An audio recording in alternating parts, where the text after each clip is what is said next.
sports and entertainment. I want you to hit that like button. Make sure you sub to the channel if you are not a member, and hit them notifications so that you're able to get all of my content and all of my videos.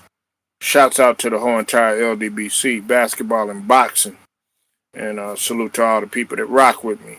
Day ones as well as my new subs. And if you happen to fall out of here, man, hey, salute to you too. You know what I'm saying? We're still keeping it moving. Um, be sure that you share this video too as well. Go ahead, get it out of there. Get it out there. Get it out there, Brown Sugar. The Queen is in the building. Um, Hope you're doing pretty good today, lovely. Be sure to share this video, man. Get it out to everybody. I want to know. I want them to know. I want them to know. I want you to be in the know too as well. All right, look. I'm not gonna make this video too long. First off, I want to give a shout out to two content creators that were talking about this. They kind of been having a little back and forth about this subject right here. First off, let me give a shout out to Low Lights, the Low Lights. I'm pretty sure y'all know who he is. Go check his channel out. And then also Sports and Fitness Rants. Definitely go check his channel out and sub to his channel too as well. I fucks with Sports and Fitness Rants, man, because he's a fitness guru and junkie, just like myself. Everybody that's in the fitness community too as well. So salute to both of those guys. And the subject that's been going on that I want to tackle at hand is the Manu Ginobili and Pau Gasol comparison. Okay. Now, as you know, if you paid attention to my channel before, I really don't like comparing guys that are out of position, you know, that play two different positions. You know what I'm saying? Now, I'll kind of ease back just a little bit and compare just the overall player. Of course, you know what I'm saying? Even though I still don't like to do that because, like I said, both of these guys had different roles. Okay, and to explain what I'm talking about, man, Manu Ginobili was more. He was a spark off the bench, if that makes any sense. Okay, his role was completely different. As you know, Manu Ginobili won the Sixth Man of the Year, and he came in to be instant offense, but some people put him as a superstar talent being off of the bench. At least I know I looked at him because he was capable of not only giving you being a spark off the bench, but also finishing as well in the clutch too as well. Okay, he was able to be that guy that was able to close games too as well. I think a lot of people forget that about Manu Ginobili. Now, at his apex, overall, he was a 13.3 points per game scorer. He had two All-Star appearances, and I think he had two All-NBA appearances too. And like I said, a lot of people, they question Manu Ginobili whether he should be in the Hall of Fame or not. That is a stupid question. He, without a doubt, is in the Hall of Fame, not only for his NBA career and him being a champion, but also because he's a four-time champion, if I'm not mistaken. I think he's a four-time champion. And also his international experience too as well. People got to remember he was part of that team that came and just dominated the United States that one year with Argentina or whatever, with him and Carlos Delfino and Luis Scola and all them, you know what I'm saying? I will never forget that, you know what I'm saying? It was Argentina, and then, of course, Greece did too as well. But Paul Gasol, okay? Many people, they know Paul Gasol from the Lakers, okay? But a lot of people forget that when Paul Gasol first came in, he was he was dynamic as a rookie, man, and people forget that he won Rookie of the Year. I mean, Paul Gasol was coming down the lane. I mean, dunking on motherfuckers. You know what I'm saying? And so did Manu Ginobili did too. You know what I'm saying? Now, if we're gonna compare that, they would do some dunks like, man, how the fuck did he pull that off? A lot of people emulated the game off of Manu Ginobili. How can we forget, the Euro step? I mean, D Wade started taking the Euro step, and then so on and so forth. Everybody started just to take that move, and it became very popular. But Paul Gasol, before he became a Laker, like he was dynamic as a Grizzly at that time. It was it was Vancouver, and then eventually they went ahead and they moved to Memphis. But I mean, either way, Paul Gasol, you saw that this guy was capable of getting you 20 and 10, and that's another thing. Paul Gasol was always in his career, more often than none, able to get you a double double. You know what I'm saying? It's just that before he had got to the Lakers, he didn't really see the team, like the team success and overall championship success or anything like that. But you knew that he was capable of not only being a great piece to a team, but as well as a player. Now, to say that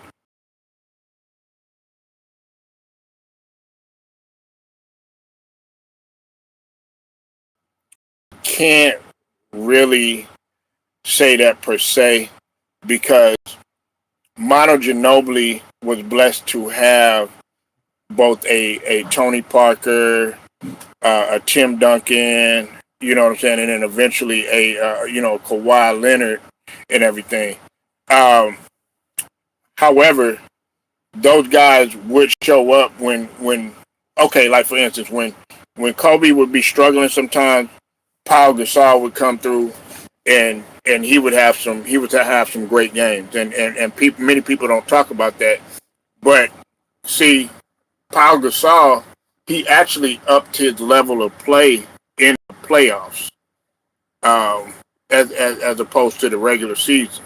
Okay, especially in the rebounding department. Everybody forgets that Paul Gasol, it was always good to get you somewhere along the lines of anywhere from about 17, 20 points, maybe even more sometimes, to about 10. Sometimes on a good night, maybe 15 rebounds. You know what I'm saying? And a few blocks. Now, was he an outstanding rim protector? No, I'm talking about Paul Gasol. No, he wasn't. You know what I'm saying? But he was okay. You know what I'm saying, as a rim protector. But that wasn't his strong suit. His strong suit was being able to score. Uh, he was smooth with the scoring and stuff like that. Now a lot of people want to sit up there and call Paul Gasol soft. He wasn't soft by any means. As a matter of fact, he was good to show up for games, and then when he did have an injury or whatever, he would bounce right back.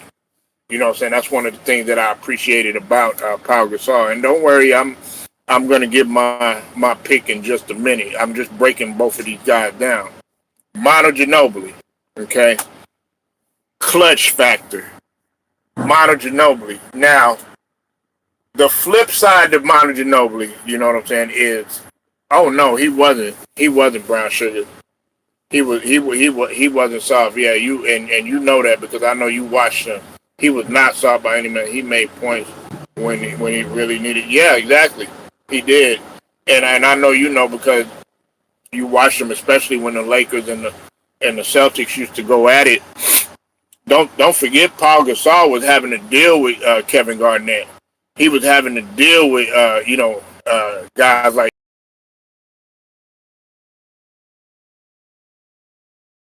those front court physical with the Boston Celtics, and even Paul Pierce, certainly Paul Pierce, even though he was more considered perimeter with the small forward and everything, he still had to collapse on Paul Pierce at sometimes. Him, because Paul Pierce would get into the teeth of the defense at times. Okay, so he wasn't soft by any means, and I can't stand when people say that. I hate when people call players like Paul Gasol soft. I hate when they call guys like Chris Bosh soft and stuff like that, just because they play a fundamentally sound type of game. You got to remember, Chris Bosh, he was already shooting the mid range. You know what I'm saying, as a center and stuff like that. You know what I'm saying. And if we're gonna go by that logic, then are you gonna call David Robinson soft? Hell no. Are you gonna call Akeem Olajuwon soft? Hell no. Are you gonna call Patrick Ewing soft? Absolutely not. Those guys just happen to shoot the mid range and have the mid range in their arsenal. Like I've said before, time and time again, everybody is not going to be a Shaquille O'Neal, you know what I'm saying, and play that style of game, you know what I'm saying, and be a rough, imposing type of center. It just don't have. Everybody's not going to just be a primary defender like a Dikembe Mutombo. Everybody's not going to be that way. You know what I'm saying? Everybody had it. They called Kareem Abdul-Jabbar. They had the nerve enough to call him soft. But a guy that's able to be in the top 5 category in terms of blocks all time, that's not soft. And it would have been higher had they counted blocks. But that's neither here nor there. We're not going to get on that. But getting back to Pau Gasol and Manu Ginobili, Manu Ginobili was good at the end of the game. He was actually great at the end of games. Now, the only thing that you can say about that you kind of got to look at and take into account is Manu Ginobili would make some mistakes.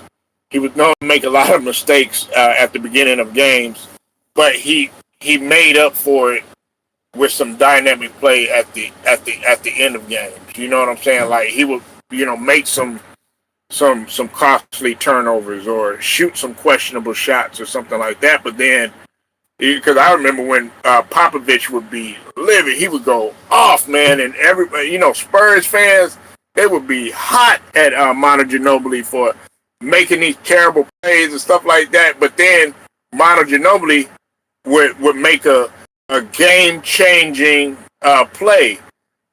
People forget, you know what I'm saying, Manu Ginobili having that block against James Harden, you know what I'm saying, in the I wanted it, I think it was the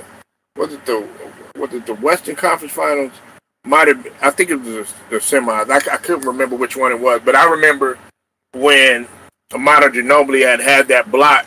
An older version of Manu Ginobili had a block against James Harden in the playoffs or whatnot, and that right there, that's just as important as hitting a bucket or whatnot. You know what I'm saying? Getting a game winning block or a game changing block that changes the momentum and also can change the outcome of the game. Also he hit some clutch shots too as well and made some clutch buckets. Manu Ginobili was known to get in. He could drive, and his dribble drive penetration was very slept on. He would get into the teeth of the defense or whatnot. Was not scared to get of physical contact. And Manu Ginobili was a very slept on defender. I don't think a lot of people understood his defense. Like, he prided himself on defense. You know what I'm saying? And would play good defense. Like I just mentioned, he had that block on James Harden. You know what I'm saying? And many people saw James Harden as an offensive threat, a consistent offensive threat. But he ran into Manu Ginobili.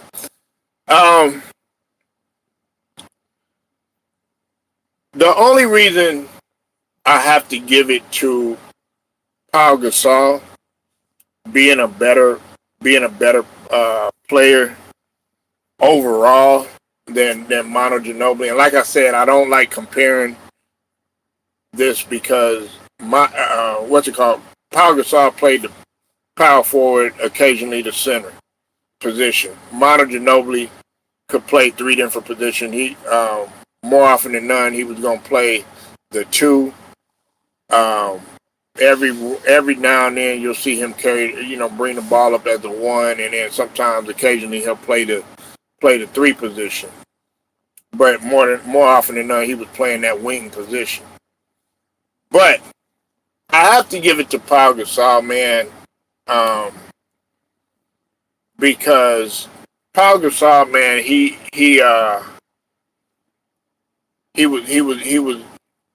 was a more consistent player. I think that his rebounding, especially defensive as well as offensive rebounding, man, was very, very slept on. And let's just call it what it is, man. I know a lot of people don't really want to get into this conversation. And listen, a lot of people, they'll say that, without Kobe, they wouldn't have won and all this other stuff.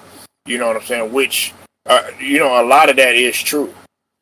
But if you take a guy like Paul Gasol off of those teams, you got to think to yourself, you're taking away around 10, anywhere from 10 to about 15 rebounds away from the team. Now, I understand he played with the likes of, and I'm talking about when we talk about rebounding, 1 year, what I'm saying, of course, he was playing with, Andrew Bynum. He had a luxury of playing with Ron Artest.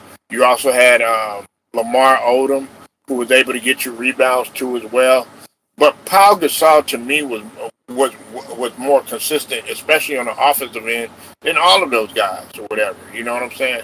And like I said, I would either give it a tie or a slight edge to Paul Gasol. And like I said, I'm a huge Manu Ginobili fan. That's why I came to the defensive people that said that he wasn't a Hall of Famer.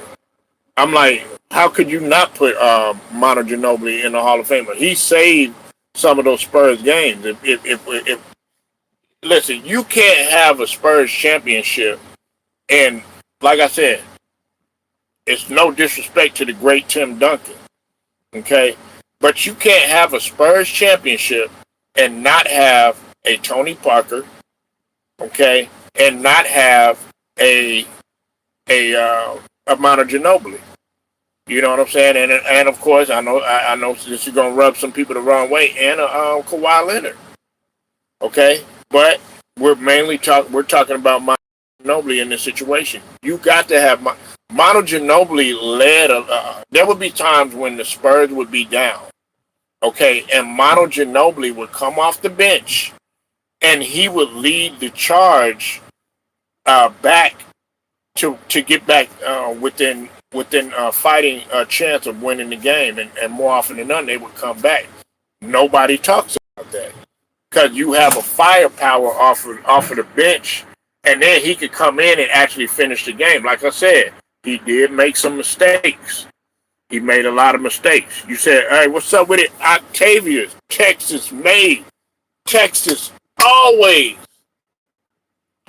represents, man. Good to see you in here, man. Ain't seen you in a minute, man. Said nobody would have been a career starter on a lot of other teams. Absolutely, man. Absolutely. But you know what? Manu Ginobili chose.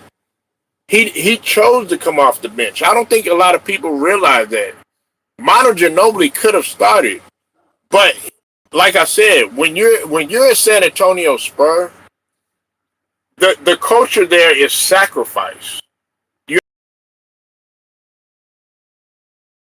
and brown sugar. The culture there is sacrifice. For instance, you got Tim Duncan. For the betterment of the team, what did he do? He took less money and chose championships over the money. You know what I'm saying? He sacrificed finances for uh, for team success. You know what I'm saying? Manu Ginobili could have been like, you know what, I want to start. I want to be in there, all this other stuff or whatever. No, he's like, why would I start when we could have a chance to have a powerful bench? Because when you're playing playoffs, or you're playing in the finals, you know, having a lot of people don't talk about this, but you have to have a powerful bench, man. You have to be deep. That's why, like, when they talk about deep teams, that's why when you look at OKC right now, everybody's like, yeah, Shea Gilchrist-Alexander, that sort of thing. Oh yeah, how great he is, and he is great. But let's not forget, OKC is very deep. They're very deep as a team. You know what I'm saying? And on top of that, you got guys on there that don't mind doing the dirty work, and you need that because the playoffs slow down. And we all know the San Antonio, they could beat you in a lot of ways. San Antonio could go, when they had Tim Duncan, when everything was flowing through Tim Duncan. Guess what? They could play inside out. Hey, when everything started to shift and it was more perimeter oriented, everything went through Tony Parker, Manu Ginobili, some of the guys that was out there. Even sometimes you had Patty Mills out there. You know what I'm saying? At that time, you know what I'm saying? Then they could do a little bit of both. You know what I'm saying? You had Boris Diaw, you had Splitter, you had some of those guys in there in front court. They weren't all fast and dynamic like they are now, but they could beat you on the fast break too. Manu Ginobili, he was incredible on the fast break. You know what I'm saying? He was no. You would think Manu Ginobili was just gonna lay it up. Nah, he was coming in there to dunk on. You know what I'm saying, with the left hand. You understand what I mean? And that's how I know that some of y'all didn't watch San Antonio Spurs. Because let's just face it, man. I never felt this way, but a lot of people felt like the Spurs were old, slow, and boring. You know what I'm saying? I never felt this way. If you appreciate Spurs, like, if you appreciate basketball, you'll appreciate Spurs basketball because it was just basically black or white, cut and dry, simple, European style. You know what I'm saying? Basic basketball. You know what I'm saying? Heavy defense, not a lot of that. Ball stopping, individual stuff. You know what I'm saying? And I know Pop would get a little irritated because Manu Ginobili, he did have a crossover. He would cross you up, you know what I'm saying, get to the rack. You know what I'm saying? Like out on that wing, he was dangerous. Understand what I mean? So, but like I said, I'm not taking nothing away from either one of them. I like watching both of them. And neither one of them really got the credit that they truly deserve. You know what I'm saying? And that's just like what Octavius was just saying. Ginobili was able to sacrifice and be a starter. Now, had he been a starter, I guarantee you, if Manu Ginobili was sitting up there putting up, 20 points a game and doing all this other stuff, then a lot of people would have held him in high regard. But the fact that they look at, oh, he came off the bench, that doesn't necessarily, that's not a bad thing to come off the bench. You know what I'm saying? Like if some people choose to come off the bench. Kevin McHale, he chose to come off the bench, man. You know what I'm saying? Like that's not necessarily a bad thing because it's really not it's not how you start, it's how you finish. You know what I'm saying? In a lot of cases. And when we talk about the playoffs, man, when we talk about them Spurs being in the playoffs, with the Spurs, they were always in the mix. You know what I'm saying? Always remain competitive. That's what you have to give the Spurs, man. So, like I said, man, this was just a thought of mine on this topic. Salute to both of those content creators, man. When we talk about sports and fitness rants and the lowlights, I think they both give good assessments and everything. But this is just my assessment, and I actually watched it. Not to say that they didn't watch it, but I actually watched the Spurs play and stuff because a lot of people don't. They didn't. They'll sit there and they'll say stuff about Manu Ginobili, Tony Parker, Tim Duncan, some of those guys that was on the Spurs, even Kawhi Leonard, but they truly didn't watch the Spurs. Not as much as I did. And of course, me being from Texas, you had no other choice but to watch them. Now in the beginning, I don't know about the Spurs and stuff like that. You know what I'm saying? There was a time period where I was like, I don't know, but what kept me watching them, because you have to understand, there before Tony Parker, Ginobili, and Duncan, Tim Duncan, of course, and Kawhi for a short period of time, you had to remember the old Spurs had Avery Johnson, you had Sean Elliott, you understand? You had David Robinson, a prime David Robinson, before injury had set him back.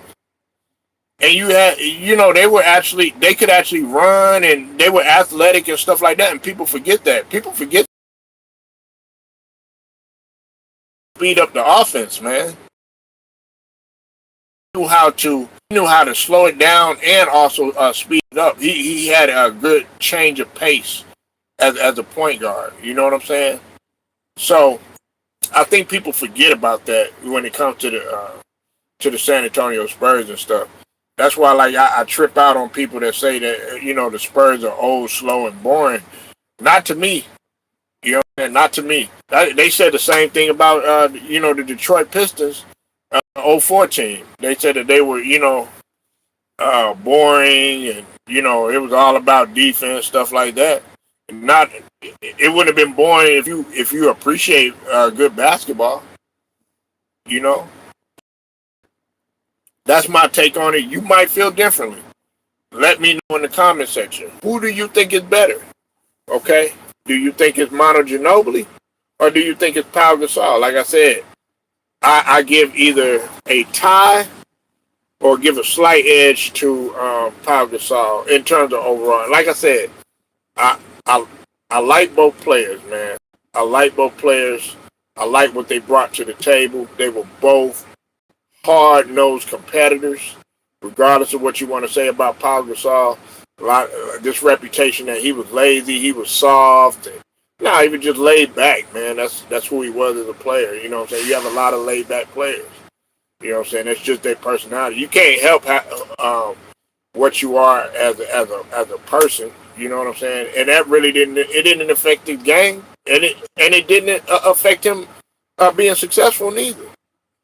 You know what I'm saying? He was still able to get help Kobe get those championship in the championship run. And Phil Jackson loved Pau Gasol. You know what I'm saying? Just like Pops, he absolutely loved Manu Ginobili. You know what I'm saying? And those guys right there, they on it. Let me say this before I go too. I was just about to go, but let me say this before I go too. You have to understand that when we talk about international,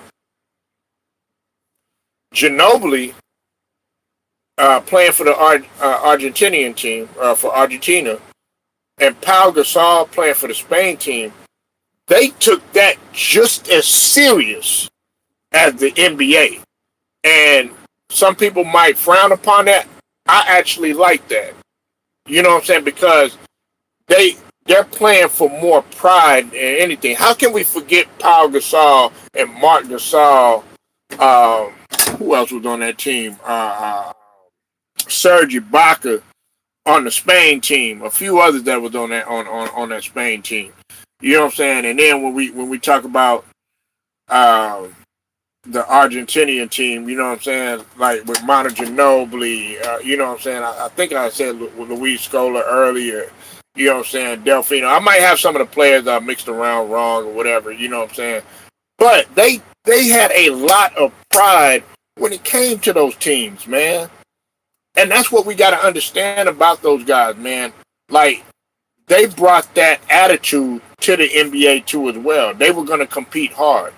Manu Ginobili competed hard, whether he was coming off the bench or whether he was starting. You know what I'm saying? Pau Gasol competed hard every night. You know what I'm saying? And it was a different time. Like I said, Pau Gasol came in with a bang. A lot of people don't remember, man. You saw Pau Gasol coming down baseline. You know what I'm saying? Slam. Salute to you, Stephen Green. Make sure you go sub to Stephen Green. The homies in the building, man. Make sure you go sub to his channel, man. Got things popping over there. You said Pau Gasol the better player. Hey, I got a slight edge of Pau, but like I said, I got either a tie, they're neck and neck, or I'll give Pau Gasol that slight edge. You know what I'm saying? But like I said, it don't take nothing away from them. Yeah, salute to Green. Yeah, make sure you share this video too. Get it out there, man. I just about to go, but since you came in, we could go ahead and we could keep it going. What was it about Pau Gasol that made him better, Stephen Green? What was it that you liked? You know what I'm saying? Like, and did you like Manu Ginobili? You know what I'm saying? Did you like Manu Ginobili? See, if I was to give Manu Ginobili any type of edge on Pau Gasol, it was his clutch gene. He was a clutch player. He knew how to close games. Like I said, the ending to a game is very important. That's one of the things that drives Brown Sugar insane about the Boston Celtics. You know what I'm saying? And trust me and believe me, she's told me before. She said, man, I can't stand the fact that Jalen Green and Jason Tatum had a big problem with closing. And then when they finally was able to do it, when they was finally able to get it done, she was so happy. It is important whether you have a player coming off the bench or whether you have a player that's starting to be able to close. I don't care if that player comes off the bench, right? If we got 10 minutes to go, I'm talking about that. 10 seconds to go in the fourth quarter with the game on the line. I don't care if that player comes off the bench if we're down 8 and it's under 2 minutes to go, whatever, and he's able to wheel us back. Manu.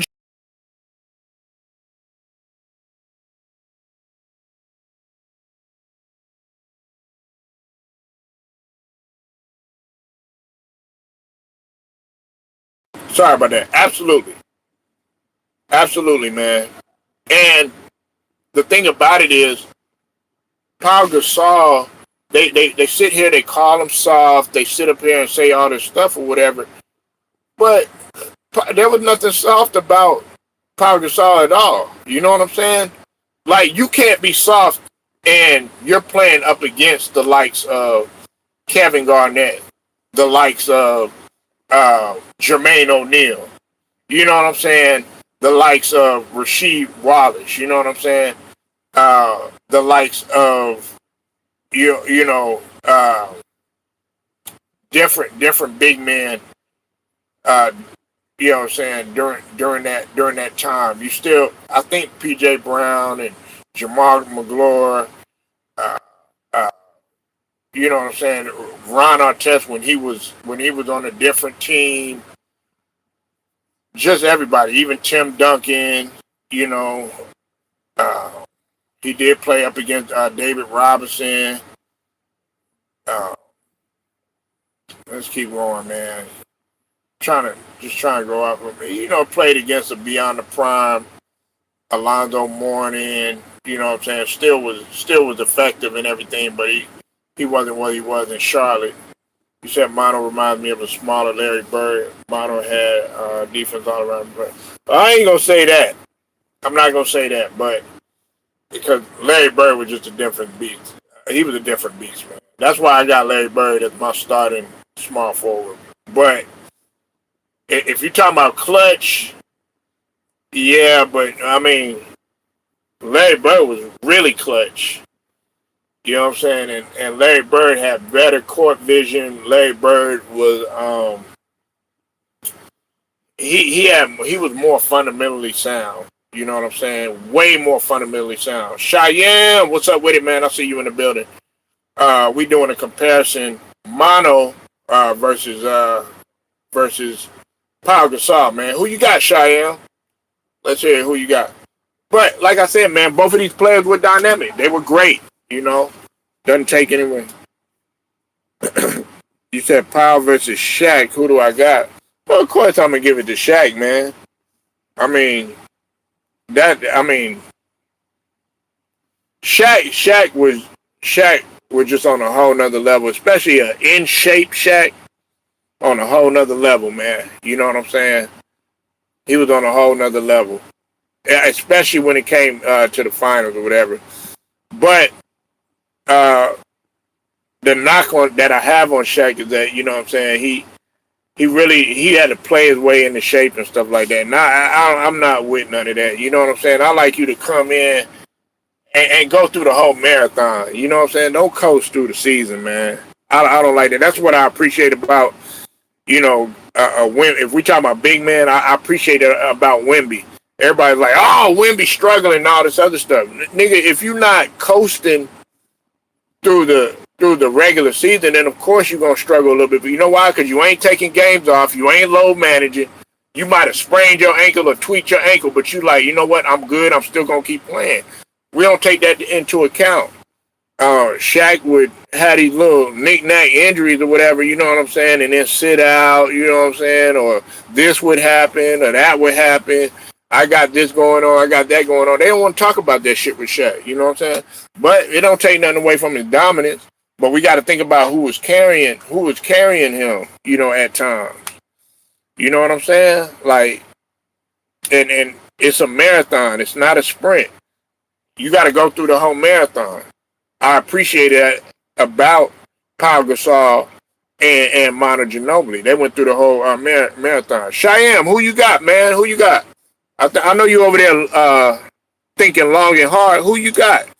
I know this ain't the Warriors. You know what I'm saying? I know this ain't the Golden State Warriors. We ain't talking about Steph Curry. We ain't talking about Draymond Green. We ain't talking about in the past, Klay Thompson, none of them. No, we talking about Lakers and we talking about the Spurs. I know you don't like them, but who you got? You got Pau Gasol, or do you got Manu? Let's hear it. Let's hear it, man. I ain't gonna judge you. I ain't gonna hate on you. You know what I'm saying? Who you got? I wanna know.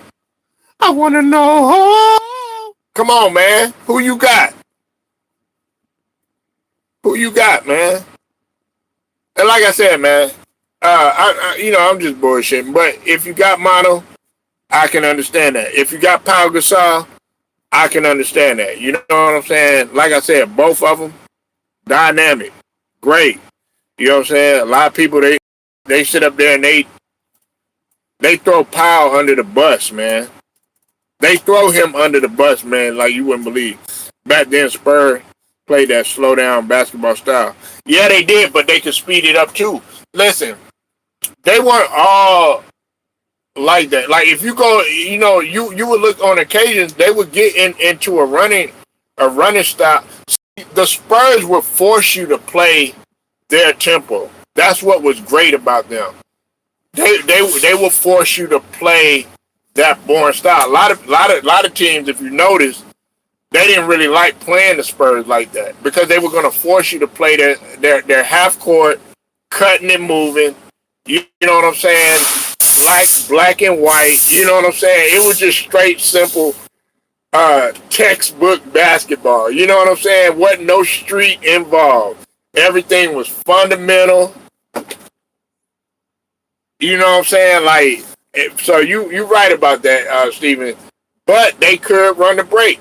Hell, you would have Tim Duncan running the break sometimes. You know what I'm saying? Tim Duncan, don't forget, man, Tim Duncan can handle the rock. I don't think people understand that, man. When he came from Wake Forest, Tim Duncan would handle the rock. You know what I'm saying?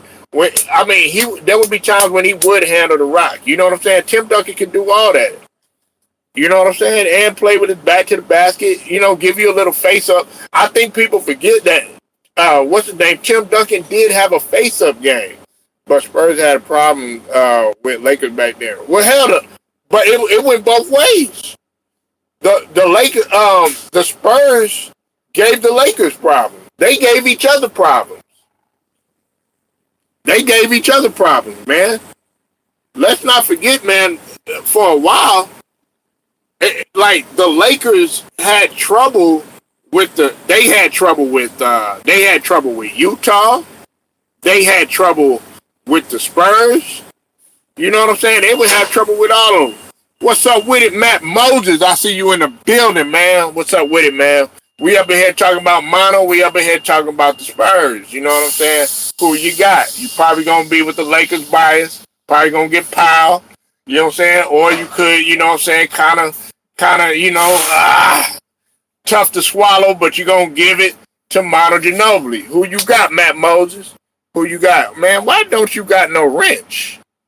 What the hell? What is YouTube doing? My bad, Matt Moses. Matt Moses supposed to have a wrench. Who you got? Who do you got, man? Listen, man, I ain't gonna judge you. Like I told Shyam, I ain't gonna judge you. You know what I'm saying? Ain't no judgment here. Just got to, there we go. Yes, that's what we want to hear. Flex on them. Give me a flex. Y'all give me a flex for Matt Moses. Getting out that hospital, man. Don't let that keep you, man. And for all of y'all, man, make sure y'all check y'all health. Getting that doctor. Get your blood work done. You know what I'm saying? Go get whatever needs to get tested, man. Look, we coming at the end of the year, nigga. We about to be in 2026. Get your health right. Go to the doctor. Go to the dentist. Take your vitamins. Drink your water. Do all that stuff, man. We promote health. Look, I know y'all want to get it in. You know what I'm saying? Everybody like to get it in. You know what I'm saying? I know y'all like, you know what I'm saying? I know y'all like to drink a little bit.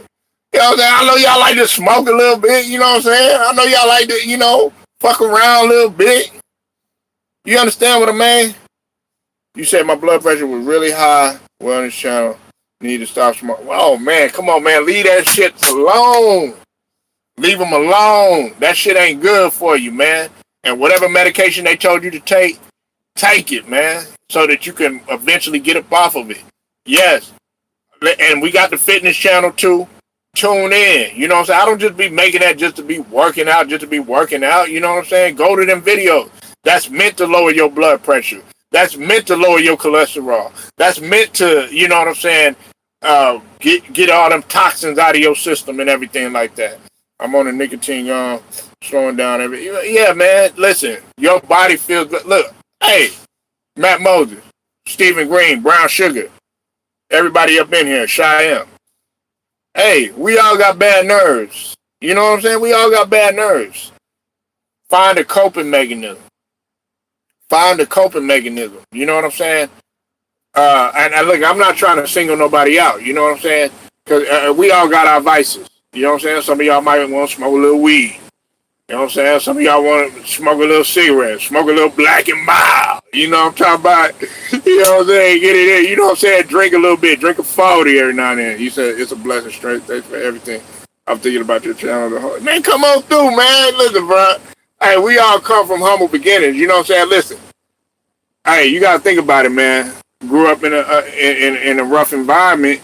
But guess what? Them guys that was out there, you know what I'm saying? The OGs, you know what I'm saying? That was out there in the streets and stuff like that. Guess what was out there? There was a basketball court. You know what I'm saying? And look, they was like, look, man, I ain't got no time to be out in the gym, you know, putting up 2,000, 3,000 shots or whatever. But guess what? They would get out there, and some of them guys, you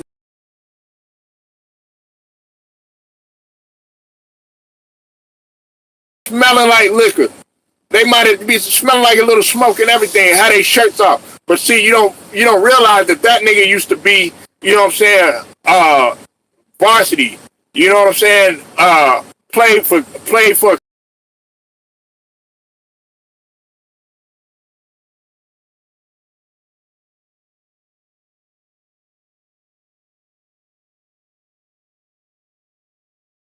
even though, you know what I'm saying, some niggas didn't even smoke or drink.